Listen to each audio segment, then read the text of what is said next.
ฮือนแบบเก่าแบบเดิมแต่พี่น้องเฮือนซานเนาะอยู่ตามกลางคุณเขาแบบสิเบิ่งวิวเฮือนวิวสัตว์เวลาเขาจะไต่ไฟกลางคืนก็สิใส่ไฟตัวนี้ก็คือโซลาร์เซลล์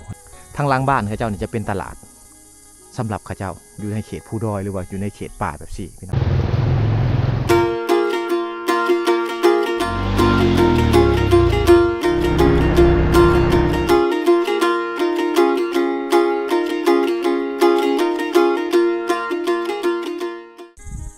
กับทักทายสบายดีสวัสดีพ่อแม่พี่น้องเมื่อสุขุสุขคน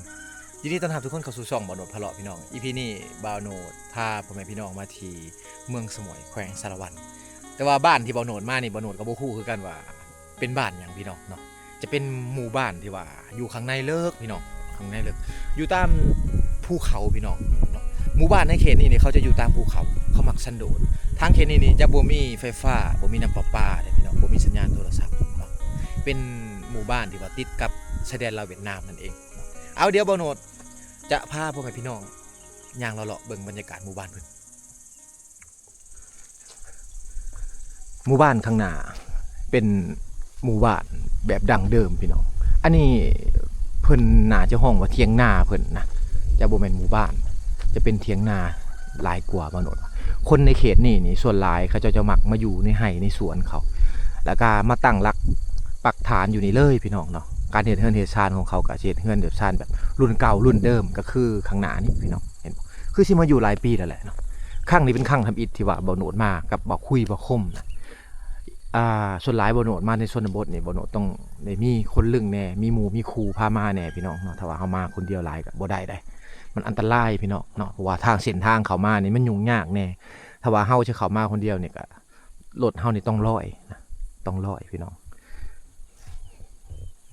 อันนี้คือเฮือนคือชานเพิ่นนะอยู่กันประมาณ2หลังคาเฮือนพี่น้องเนาะประมาณ2หา1หลังคาเฮือนนี่บ่ประมาณนี้แหละโอ้1หลังคาเฮือน2หลังคาเฮือนพี่น้องข้างหลังสบายดีเบนชวนนี่ล่ะ เอาน้องสบายดีไอ้ถามเนี่ยอันนี้บ้านหยังบ้านตะเราะโอ้ชูเจ้ามาอยู่นี่ดนแล้วบ่เพิ่นบ่เข้าใจตะนางลาวเนาะบ่เข้าใจภาษาลาวนะพี่น้องเอาขนมจากแก้วบ่แก้ว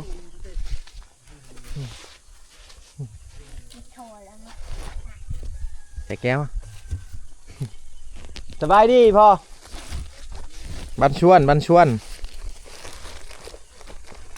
บ่าวโหนดมีขนมโบราณพี่น้องมีขนมน้อยหนึ่งยายน้องๆเพิ่นก่อนยังอยู่บ่เนาะลูกเอาลูกเจ้าบ่ได้ไปโรงเรียนบ่ได้เข้าโรงเรียนซ้ำอันนี้น้องเจ้าน้องสาวเพิ่นพี่น้องเนาะเอาอันนี้คือบ้านตะเราะแม่นเนาะบ้านตะเราะเป็นเขตหมู่บ้านที่ว่าอยู่ในภูเขาเป็นเขตเที่ยงหน้าเพิ่นซะพี่น้องเพิ่นมาอยู่ด้นแล้วแหละเนาะไปก่อนเด้อ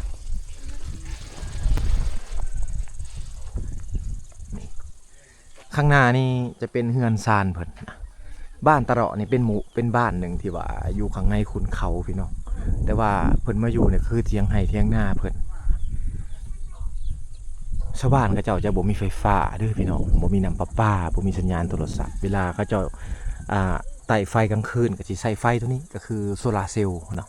เฮือนซ่านเขาเจ้าอยู่ทางนี้นี่จะเป็นเฮือนซ่านแบบดังเดิมนะพี่น้องเป็นเฮือนซ่านแบบดังเดิมเฮือนเขาเจ้านี่มุ่งหญ้าคานะบางหม่องเขาจะมุ่งใบป้อใบตองข้อพี่น้องเนาะที่บ่าวโหนดไปเขตภูดอยส่วนหลายอันนี้คือเพิ่นมุ่งหญ้าคาเลยเบนชวนสบายดีโอ้ เพิ่นนอนเว้นอันนี้คือเฮือนเพิ่นพี่น้องเพิ่นมาอยู่หลายปีแล้วภาษาลาวได้บ่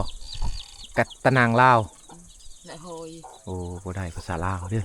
เพิ่นได้แต่ภาษาปะโกะกะโดถ้าว่าเป็นภาษาปะโกะกะโดแล้วลมกับเพิ่นได้พี่น้องเอ้าบ่โนดก็ต้องขอโทษขออภัยนำบ่โนดว่าภาษาปะโกะกะโดบ่เป็นพี่น้องเนาะ ตอนนี้คือมาในสุดนี้ก็ บางคนเขาก็บอกภาษาลาวเป็นบ่หน่อยก็ล้มน้ำได้อยู่บางคนบ่เป็นก็ยอมคือกันพี่น้องเนาะมีแต่มาถ่ายบรรยากาศให้พ่อแม่พี่น้องได้เบิ่งเนาะเฮือนซานเพิ่นดังเดิมบ่ลีเด้พี่น้องเบิ่งตีนเสาเพิ่นนี่ก็ฮู้นี่อันนี้ตีนเสาเพิ่นนี่เฮ็ดมาด้วยนั่นเลยนะหินมาแต่ภูแต่ผามาแต่ลำธารต่างๆจะเป็นหินภูหินผาเฮือนซานนี่เพิ่นจะเฮ็ดประมาณ2ห้องพี่น้องอันนี้จะเป็นเฮือนครัวนะวางแต่งอยู่ครัวกินเพิ่นอยู่บางนี้อันนี้ก็เป็นห้องนอนเพิ่นพี่น้องเนาะจะเป็นห้องนอนเพิ่นมาอยู่พี่ชาวบ้านกับเจ้าก็อยู่แบบเพิ่งพาธรรมชาติคนในเขตผู้ด้อยเฮานี่เขามักสันโดษพี่น้องเขาจะบ่มักอยู่กับความวุ่นวายคือเฮาอยู่ในเมืองนี่ความวุ่นวายได้พี่น้องอยู่ในเมืองเนาะถ้าว่าเฮือนใดที่ว่าอยู่ติดกันเนาะก็สิได้เห็นหมดทุกอย่างอะไรพี่น้องเลยเนาะคนที่ว่าอยู่ใกล้กันแต่ว่าชาวบ้านเขาเจ้านี่อยู่ใกล้ๆกันห่างกันก็สิอยู่แบบสงบแบบซี่อันนี้เป็นหลังที่2เฮือนซ่านที่เขาเจ้าอยู่ใกล้ๆกันแบบซี่นี่เป็นเฮือนพี่น้องกันทั้งหมดเลยเวลาเขาเจ้ามาพี่เขาก็เฮ็ดเกี่ยวกับการเกษตรกรรมนะปลูกฝังพี่น้องเลี้ยงสัตว์ทั้งบ้านมโนเจ้าห้องว่าเกษตรกรรมนะการเลี้ยงสัตว์จะบ่มีคำศัพท์อื่นนะพี่น้องต้องขอโทษขออภัยนะนี่เพื่อเลี้ยงควายเลี้ยงงัวอยู่เทิงตามภูเขาแบบซี่แล้วก็ให้สวนเพิ่นก็อยู่ลุ่มแบบนี้ออกไปนะจะเป็นไห่เป็นสวนเพิ่นทั้งหมดเลยอยู่นี่เพิ่นปลูกมันสำปะหลังพี่น้องเนาะปลูกมันสำปะหลังไปนำนะวิถีชีวิตชนเผ่าเอาสุดท้ายทั้งนี้เขตนี่จะเป็นชนเผ่าปะโกะกะโดพี่น้องที่ว่าเพิ่นอยู่ตามขุนเขาทั้งหลังๆออกไปนี่ก็สิเป็นสวนมันสำปะหลังสวนมันต้นพี่น้องอยู่ลาวเฮาช่วงนี้ก็สิปลูกหลายแหน่บ่ว่าแต่เนื้อหาใต้ปลูกมันแบบสิหลายแต่บ่โนสะอ้อนอย่างเดียวก็คือดินเพิ่นเป็นเฮกตาร์ไปนี่จะเป็นดินที่ว่าบ่มีหนังสือนะพี่น้องดินที่ว่าชาวบ้านเขาเจ้าสามารถเฮ็ดการเกษตรได้นะแต่ว่าถ้ามีโครงการเข้ามาเขาเจ้าให้หยุดกับชาวบ้านเขาก็ต้องได้หยุดเนาะแต่ว่าเดี๋ยวนี้นี่ชาวบ้านเขาขอจากในบ้านมาอยู่แล้วเขาก็เฮ็ดกสิกรรมแบบสี่พี่น้องเนาะเป็นการปลูกฝังทั้งหมดเลยจะมีต้นหมักมี่ต้นขนุนพี่น้องกระถินนรงค์จะมีต้นมันต้นแบบสี่หรือว่ามันสำปะหลังนั่นเอง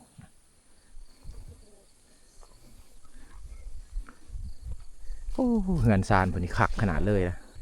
น่าจะแม่นเฮือนแบบเก่าแบบเดิมแต่พี่น้องเฮือนซานพอนี่เนาะอยู่ตามกลางคุณเขาแบบสี่เบิ่งวิวเฮือนวิวซานสายภูข้างหน้าเนี่ยจะเป็นสายภูหลวงที่ว่าขันลาวเวียดนามเด้อพี่น้องบ่โนดกับบ่ฮู้กันว่าสื่อภูสายนี่แม่นภูหยังนะแต่ว่ายอมรับว่าบรรยากาศหมู่บ้านเพิ่นนี่ดีพี่น้องเป็นเฮือนซานแบบดั้งเดิมอะดินะเขาน่าจะอยู่กันแต่ดนๆแล้วแหละพี่น้องเนาะเฮือนซานเพิ่นนี่เดี๋ยวย่างเลาะๆไปพี่น้องเนาะอันนี้คือใบหญ้าคาพี่น้องบ้านบ่โนดจังห้องใบหญ้าคาแต่ว่าทางบ้านฝั่งไทยพี่น้องฝั่งไทยนี่เพิ่นห้องอย่างเนาะก็บอกในเด้อพี่น้องคอมเมนต์กันได้ส่วนไม้คือไม้ค้างที่ว่าเพิ่นเอามาเฮ็ดเฮือนนี่ก็เอามาแต่ให้แต่สวนพี่น้องเนาะเพิ่นจะเฮ็ดเป็นกลมๆซะก่อนลักษณะเฮือนคนชนเผ่าปะโกะกะโดแต่สมัยก่อนจะเป็นแบบนี้เฮ็ดเป็นกลมๆแล้วก็เอาหญ้าคาแหละมามัดใส่เนาะมามัดติดใส่ได้ให้มันได้เป็นลักษณะแบบนี้พี่น้องเป็นลักษณะที่ว่าเฮือนมุงกุ๊บนะเนาะข้างหลังนี่ก็จะเป็นวิวภูเขาข้างหลังนี่ก็จะเป็นวิวภูเขาเลยลงไปลุ่มๆผมก็จะเป็นสวนเป็นไห่ของคนในเขตนี้พี่น้องเนาะสวนไห่กับเจ้าก็คือบ่โนดว่าวแหละดินทางนี้ก็เป็นดินที่ว่าชาวบ้านก็เจ้าขอบ้านเพิ่นออกมาอยู่แล้วก็จับจองเป็นสถานที่ที่ว่าเฮ็ดไห่ปลูกพืชพันธุ์ต่างๆเกี่ยวกับการเกษตรเนาะถ้าว่าบ่มีที่ดินแบบซี่เนี่ยชาวบ้านหรือทางเขตนี้จะอยู่บ่รอดได้พี่น้องเนาะจะอยู่บ่รอดเพราะว่าอยู่ทางนี้จะบ่มีโรงจักรโรงงานถ้าว่าอยากไปรับจ้างก็ต้องไปรับจ้างอยู่ทางเวียดนามพูนพี่น้องค่าแรงยังสูงแน่ประมาณ10,000 กว่าบาทพี่น้องอยู่เวียดนามเนาะถ้าว่ารับจ้างอยู่ฝั่งลาวเฮาก็ค่าแรงบ่สูงปานใดพี่น้องประมาณ 4-5 ล้านกีบก็สิประมาณ 7-8,000 บาทนะรวมๆลงมาเนี่ยจะเป็นเหล้าเขานะอยู่ทางเขตนี้ยังมีเหล้าเขาแต่ว่าเหล้าเขาของชาวบ้านเขาเจ้าจะเห็นเป็นเหล้าเขาแบบสี่พี่น้องก็คือเหล้าเขาโบราณก็บ่ต่างจากเฮือนของชาวบ้านเขาเจ้าบ่ต่างกันเขาจะเห็นแบบสี่เลย มุงหญ้าค่าพี่น้องเฮ็ดเป็นเหล้าที่ว่าขนาดบ่ใหญ่นะประมาณ1.50 คูณ1.50พี่น้องไม้ต่างๆที่ว่าเขามาเฮ็ดเหล้าเนี่ยก็เป็นไม้เอามาแต่ไร่แต่สวนพี่น้องอันนี้ก็คือภูมิปัญญาของคนลาวเฮานะบ่ว่าจะเป็นคนดั้งเดิมแต่ก่อนก็เฮ็ดแบบซี่พี่น้องคนในปัจจุบันอยู่ในเขตชนบทลาวเฮาก็เฮ็ดแบบซี่คือกันเนาะอันนี้คือวังพักไข่เพิ่นสมัย20 ปีก่อนอยู่ทางเขตในเมืองเนาะบ้านบ่โนดก็สิใช้อันนี้แหละพี่น้องเอ้ยในการให้ไก่ไข่ให้ไก่ฟักลูกออกมากับตัวนี้พี่น้องเอ้ยแต่ว่ามาในปัจจุบันนี่มันบ่มีแล้วเนาะมันทันสมัยขึ้นอยู่ในเมืองการเฮ็ดเกษตรก็เพิ่งเทคโนโลยีเพิ่งหัวอาหารต่างๆนะแต่ว่ามาในชนบทเพิ่นนี่ยังมีอยู่พี่น้องเนาะบ่โนดก็คิดเชื่อนะบ่โนดก็เชื่อว่าอยู่ฝั่งไทยก็เป็นคือกันนะก็เป็นคือกันแต่สมัย60 ปีก่อนก็สิมีวิถีชีวิตแบบนี้แบบดั้งเดิมแบบซี่คือกันพี่น้องอันนี้จะเป็นเหล้าเขาหรือว่ายุงข้าวของชาวบ้านเขาเจ้าเขาเฮ็ดแบบซี่แหละพี่น้องเนาะบ่ได้แน่นหนาปานใดแต่ว่าอยู่ทางเขตที่บ่โนดมานี่ส่วนหลายชาวบ้านเขาเจ้าจะบ่ได้ลักเครื่องกันนะจะบ่ได้ลักสิ่งของกันจะบ่ได้ลักเขากันเวลาที่ว่า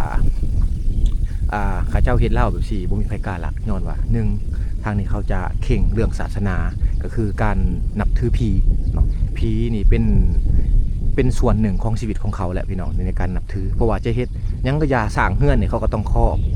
หรือว่าจะเฮ็ดให้แต่ละปีเขาก็ต้องได้ครอบจะมีขาหมูขาแบะบางครอบครัวที่ว่าหั่งมีเนี่ยได้หมากพ้นลายเนี่ยก็สิขางัวขาควายพี่น้องเนาะอันนี้ก็คือเหล้าเขาหรือว่าหีดคองประเพณีเพิ่นคองอยู่ในเขตชนบทลาวเฮาที่ยังมีให้เห็นหลายพี่น้อง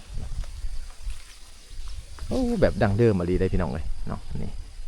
ปิดมาเบื้องนี่คือทางหลังบ้านเพิ่นได้นี่ขนาดว่าทางหลังบ้านนี่บรรยากาศยังบ้าดีๆเลยยอมรับว่าเพิ่นอยู่บรรยากาศนี่ดีหลายนะคนอยู่แถวนี้นี่ส่วนหลายเขาเจ้าจะกินอาหารปลอดสารพิษอายุจะยืนยาวพี่น้องบ่ต่ำกว่าเป็น100 ปีบางคนยังหันอยู่ได้100 ปีไปไห้ไปสวนสบายเลยนะคนในเขตชนบทนี่ผู้เฒ่านี่เขาเคยเห็นเวียกเห็นงานแล้วเขาจะบ่ขี้ข้านพี่น้องเวลาเขาอยู่เฮือนอยู่ซ่านนี่เขาจะเมียนไม้เมียนเฮือนต่างๆเดินเฮือนเขานี่จะแปลนนะมีตอนเช้ามาเขาจะปัดออกจนหมดเลยขี้เหนียขี้ยุเนาะลงมาลุมๆเนี่ยก็ชิ้นนี้เป็นอีกเหล้าหนึ่งพี่น้องเนาะเป็นเหล้าเขาของชาวบ้านเขาเจ้าอันนี้ก็น่าจะเป็นเหล้าลูกเหล้าแม่นี่แหละพี่น้องเพราะว่าเฮือนซ่านเขาเจ้าได้อยู่ใกล้กันพ่อแม่ลูกชายแต่งงานไปก็เอาเมียมาอยู่น้ำก็มาอยู่น้ำพ่อน้ำแม่พี่น้องก็มาอยู่นี่ฉะนั้นแหละถ้าว่าทางเขตนี้เนี่ยมีเฮือน2 หลังก็ต้องมีเหล้า2 หลังคือกันนะอันนี้คือหีดคองประเพณีเขาต้องได้แยกกันพี่น้องเขาเวลาหามาได้ต้องได้แยกกันต่างแต่ว่าการกินการอยู่ต่างๆเนี่ยเขาจะบริทิมพ่อแม่เขาได้เนาะถึงว่าจะแยกเงินอยู่พี่น้องยามแรงๆกับมากินเขาอยู่น้ำกันนะอยู่น้ำกันเหล้าเข้าหรือว่ายุ้งข้าวแบบโบราณแบบซี่นี่หายากแหละที่ได้เห็นเนาะที่ได้เห็นที่ได้เบิ่งพี่น้องเอ้ยหายากได้ยุ้งข้าวแบบโบราณเลยแบบนี้เพิ่นก็เฮ็ดติดๆกับไฮหน้าเพิ่นนะช่วงนี้หน้านี่เพิ่นจะเฮ็ดก็คือเป็นนาแซงบ่แม่นนาปีแต่ว่าห้องทางฝั่งไทยก็นาปังนั่นเองพี่น้องยุ้งข้าวเพิ่นนี่ยุ้งข้าวเพิ่นนี่เพิ่นเอาหินห้องไว้เห็นบ่จะเป็นหินจากภูจากผาจากแม่น้ำลำเซอยู่ทางไกลๆเฮือนเพิ่นแหละเพิ่นเอามาห้องไว้เฮ็ดให้มันได้ระดับแล้วก็ห้องไว้เพื่อว่าบ่ให้ปวกขึ้นไปกินเหล้าหรือว่ากินเขาถ้าว่าปวกขึ้นไปเหล้านี่ก็สิพิษผีเพิ่นอีกพี่น้องเนาะฉะนั้นชาวบ้านเขาจะเข่งเรื่องแบบซี่นี่เขาจะเฮ็ดให้มันแล้วเขาจะบ่เฮ็ดปีหนึ่งแปลง2-3 เถื่อเขาจะบ่เฮ็ดพี่น้องเนาะเฮ็ดให้มันแล้วเลยคุ้มประมาณ5-6 ปีจึงได้แปลงเทื่อนึงพี่น้องเนาะอันนี้คือทุ่งนาพี่น้องเนาะอันนี้จะเป็นนาแซงหรือว่านาปังนั่นเองหน้าเพิ่นก็บ่หลายเด้3-4 ไร่ผมพี่น้องลองว่าพุ่นแหละเนาะกะสิโอ้กลัวพี่น้องเอ้ยเนาะประมาณ 7-8 ไร่พุ่นแหละเป็นไร่น้อยๆเป็นนาคันไดสั่นลงมาแบบนี้อันนี้คือนาออร์แกนิกของแท้พี่น้องนาปลอดสารพิษ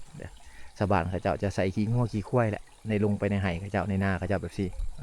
ผู้ใดที่ว่ามีหน้ากะสิสบายแน่พี่น้องผู้ใดที่ว่าบ่มีหน้าก็สิได้เขาน้อยแล้วก็การเฮ็ด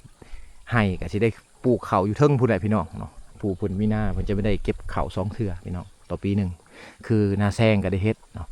แล้วก็เฮ็ดให้ไปพร้อมแล้วก็สิมีนาปีไปพร้อมพี่น้องเพราะว่าทางเขตนี้จะมีน้ำใส่ว่าเกือบตลอดปีพี่น้องเอ้ยน้ำเขาเจ้าเนาะ น้ำมาแต่ผู้แต่ผาพี่น้องเป็นน้ำแหล่งน้ำธรรมชาติอยู่เฮือนอยู่ซานกันเจ้านี่แหละบ่โนดบอกเลยว่าบรรยากาศนี่ดีหลายบ้านเพิ่นเฮือนเพิ่นนี่บรรยากาศนี่ดียอมรับว่าดีหลายพี่น้องโอ้360 องศาก็คือภูเขานี่ทุ่งนาป่าไม้อยู่ทางหลังนี่จะเป็นไห่เป็นสวนของชาวบ้านเขาเจ้าโบอึดแนวอยู่แนวกินพี่น้องมาอยู่แบบซี่นี่เงินคำนี่บ่ได้ใช้บ่ได้จ่ายแหละส่วนรายก็ซื้อแต่แป้งนัวเพชรเกลือเท่านั้นพี่น้องเนาะกายนั่นก็เก็บไว้โฮมไว้ชาวบ้านเขาเจ้านี่ก็คือวิถีชีวิตของชาวบ้านอยู่ในเขตนี้พี่น้องลุ่มๆลงไปนี่ก็สิเป็นหนองปลาเพิ่นนะจะเป็นหนองปลาโอ้ตัวนี้จะเป็นเหล้าเขาคือกันพี่น้องเหล้าเขาเพิ่นก็มุงสังกะสีแหละตัวนี้จะบ่แม่นแบบดั้งเดิมเลยเนาะอันนี้มุงสังกะสีแอมแปดแล้วเรียบร้อยแล้วห้องแต่ว่าก็ยังห้องตีนเสาโดยหินคือเก่านะห้องตีนเสาโดยหินคือเก่าพี่น้องอยู่ทั้งลุ่มๆมันจะเป็นสวนเป็นไห่แล้วก็สิเป็นหนองปลาแน่เป็นหนองปลาเป็นวังอาบน้ำใส่น้ำกับเจ้าพี่น้องอาบน้ำกับต่อมาใส่อยู่เทิงพี่เนาะต่อมาใส่อยู่เทิงนี่ก็สิเป็นหนองปลาเพิ่นเห็นบ่เลี้ยงปลาไปพร้อมพี่น้องก็เป็นวังอาบน้ำไปพร้อมเขาจะใส่ท่อแบบที่นี่เขาจะห้องว่านำลิ้นนะนำลิ้นมาแต่ภูเขา เวลาเขาเจ้าอาบเขาก็มาอาบอยู่นี่น้ำนี่เขาเจ้าจะใส่กินใส่ดื่มพี่น้องเนาะใส่กินใส่ดื่มใส่อาบใส่ดำรงชีวิตต่างๆกับน้ำอันนี้จะเป็นแหล่งน้ำธรรมชาติมาแต่ภูเขาแต่ว่าบ่โนดกับบ่ฮู้คือกันหรอกว่าน้ำมันจะสะอาดคือแต่สมัยก่อนบ่เพราะว่าคนอยู่ทางเขตนี้เขามาอยู่กันหลายคนแล้วเนาะมันอยู่มาหลายคนน้ำแต่ว่าน้ำมันไหลลงมามันสิสะอาดหรือบ่พี่น้องกับบ่ฮู้คือกันแหล่งน้ำนี่ก็คือเห็นจะเป็นแหล่งน้ำที่ว่าสะอาดแล้วก็เพิ่นก็เฮ็ดน้องไปพร้อมน้องเพิ่นก็สิมี2น้องปลาเพิ่นอย่างนึงลงไปพุ่นอีกน้องนึงอันนี้คือวางเพิ่นอาบน้ำทางเขตนี้จะห้องว่าโฮมเดอะโฮมเดอะคืออาบน้ำโฮมเดอะเปยเดอะงอยเดอะน้ำกินน้ำดื่มน้ำอาบจะอยู่วังนี้จะเป็นท่อแบบซี่แหละที่ว่าชาวบ้านเขาจะต่อลงมาเป็นท่อใหญ่ๆเลยพี่น้องท่อใหญ่ๆแบบนี้เลยข้างหลังก็จะเป็นหญ้าบังไว้แล้วก็ข้างหลังก็จะเป็นภูเขา อ้อมรอบด้วยภูเขาพี่น้องบรรยากาศนี่ลักลาดบรรยากาศดีขนาดลงไปลุ่มๆผลก็จะเป็นไฮนาคือกันนะคิดว่าไฮนาผลน้อยๆโอ้ทางนี้ไฮนาหลายขนาดเลยน้าแบบที่ในชาวบ้านเขาจะคุดเอาเด้อพี่น้องเขาจะบ่ได้จ้างรถมาไถเขาจะขุดเอาโดยมือนะ3-4 หลังคาเฮือนซอยกันพี่น้องเฮ็ดซอยกันบ้านใกล้ๆนี่เพิ่นจะอยู่กันประมาณ2 คุ่มพี่น้องเลยคุ่มที่บ่โนดไปเนี่ยเป็นคุ่มทำอิฐเนาะอยู่ตามเส้นทางที่จะเข้าไป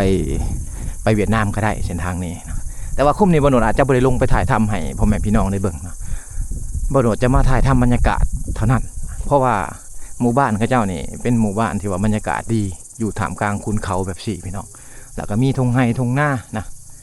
ถึงว่าเขาจะอยู่ข้างในเลิกแบบสี่แต่ว่าเขาก็อยู่แบบธรรมชาติเพิงพาธรรมชาติพี่น้องนี่เนาะอันนี้คือหมู่บ้านแห่งคุณเขาลงไปเนี่ยก็จะเป็นทงหน้าเขาเจ้าพี่น้องลงไปลุ่มๆอีกก็จะเป็นทงหน้าแล้วก็ทั้งหลังก็จะเป็นคุณเขาชาวบ้านเขาเจ้าอยู่เพิงพาธรรมชาติแบบ100%นะแต่ว่าเฮือนทางเขตนี่จะเป็นเฮือนมุงสังกะสีแหละพี่น้องเนาะเป็นเฮือนมุงสังกะสี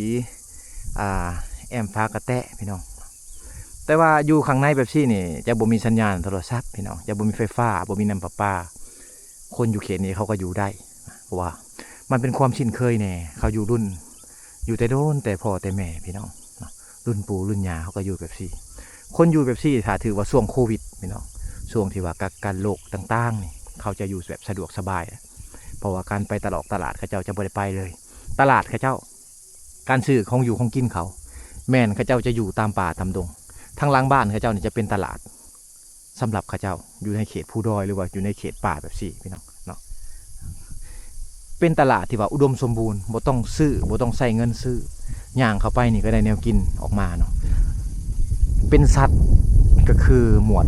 กระรอกกระเล่นพี่น้องกระรอกกระเล่นไก่ป่าเนาะหมูป่าต่างๆนะอยู่นี่มีหรือว่าจะเป็นพืชพันธุ์ต่างๆเป็นพวกหวายพี่น้องเนาะสารต่างๆหน่อไม้พี่น้องจะมีหลายนี่ก็คือความเป็นจริงอยู่ในเขตชนบทลาวเฮาที่ว่า เขาอยู่กับธรรมชาติแบบ100%นะจะบ่เพิ่งพาตลาดคืออยู่ในเมืองเฮาต้องได้เสียเงินเสียคำซื้อเอาแต่ว่าอยู่ทางนี้แม่นตลาดฟรีพี่น้อง อ่ะก็คือมุมนี่ก็เป็นมุม360องศาที่ว่าเบาโหนดมาถ่ายทำให้พี่น้องได้เบิ่งเป็นหมู่บ้านที่ว่างามคักเลยพี่น้องคักบรรยากาศดีขนาดเนาะเอาอีพีนี่เบาโหนดกับทีมงานก็ได้พาพ่อแม่พี่น้องมาที่หมู่บ้านตะลอกเป็นหมู่บ้านหนึ่งที่ว่าอยู่ข้างในเลิกพี่น้องเส้นทางเข้ามานี่ลำบากหลายเดี๋ยวบัดออกไปเบาโหนดจะอัปเดตถนนหนทางให้พ่อแม่พี่น้องได้เบิ่งว่าการเข้ามาในเขตชนบทแต่ละครั้งนี่มันเป็นอะไรพี่น้องเนาะถ้าว่ามาในช่วงฝนนี่มาบ่ได้เลยถ้าว่าสิมาช่วงฝนต้องมา2-3คนเพราะว่า1ก็คือความปลอดภัยของเจ้าในการเดินทางเข้ามาเนาะรถเจ้าเพบ่หรือว่ามีสัตว์หายต่างๆบ่เจ้าก็ยังมีหมู่มีคู่ที่ว่าจะซอยเหลือกันในการไปมาหาสู่กันแบบนี้แหละพี่น้องเอ้าอีพีนี้ก็สิมีประมาณนี้เนาะก็ต้องขอขอบใจมื้อสุขุทุกคนที่เข้ามาติดตามรับชมพี่น้องเดินทางกันต่อพี่น้อง